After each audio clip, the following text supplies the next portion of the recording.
بھائی آپ کہہ رہے ہیں میں پیناڈول کھاتا ہوں میرا بخار اتر جاتا ہے، وہ کہہ رہے ہیں میں دھاگا پہنتا ہوں میرا اتر جاتا ہے، میرے آپ میں کیا فرق ہے؟ انہوں نے اسباب اختیار کیے، کسی آپ نے پیناڈول کو سبب بنایا، میں نے دھاگے کو سبب بنایا۔ چلو شہد کی تو دلیل ہے نا قرآن میں، ٹھیک ہے بھائی قرآن کو مان لیا، قرآن کو بھی اللہ نے شفا کا خود قرآن کے شفا ہونے کی دلیل ہے، سنت سے بھی ثابت ہے، لیکن پیناڈول تو نہیں ہے نا۔ تو میں کڑا پہن سکتا ہوں اللہ شافی کہہ کے؟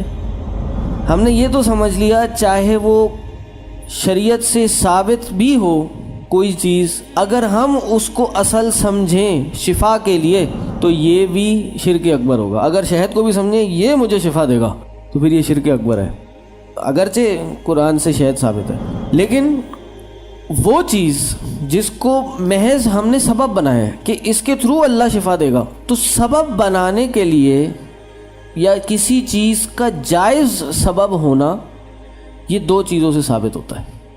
ایک شریعت سے کوئی دلیل ہوگی قرآن و حدیث میں، جیسے اجوا کے بارے میں قرآن میں حدیث ہے صبح کھا لے شام تک کچھ نہیں ہونا، 7 کھجوریں کھا لے شام تک زہر بھی اثر نہیں کرے گا۔ حبۃ السودا کلونجی جس کو آپ کہتے ہیں، اس کی دلیل ہے، اور بھی بہت چیزیں یہ شریعت نے بتائی ہیں، اس لیے یہ جائز ہے، بلکہ مستحب ہے، ہونی چاہیے، زیادہ ثواب ہے ان کا۔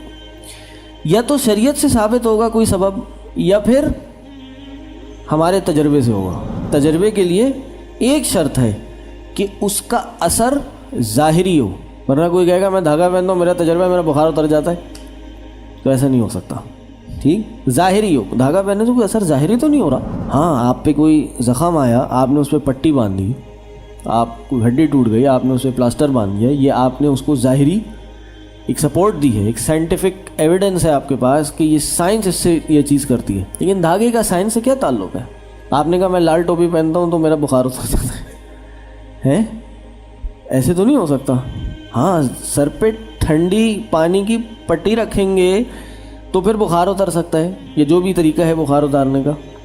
اثر ظاہری ہو تو تجربہ کام کا ہے، لیکن اثر ظاہری نہ ہو تو یا تو شریعت بتائے گی تو وہ صحیح ہوگا، نہیں تو وہ صحیح نہیں ہوگا۔ گاڑی کے پیچھے کپڑا باندھا ہوا ہے لال کالے رنگ کا نظر سے بچنے کے لیے، اگر کوئی چیز لگا رہے ہیں آپ سیڑھی صحیح ہے، یا گھر پہ لگا رہے ہیں نظر سے بچنے کے لیے صحیح، تو یہ ساری چیزیں کیا ہیں؟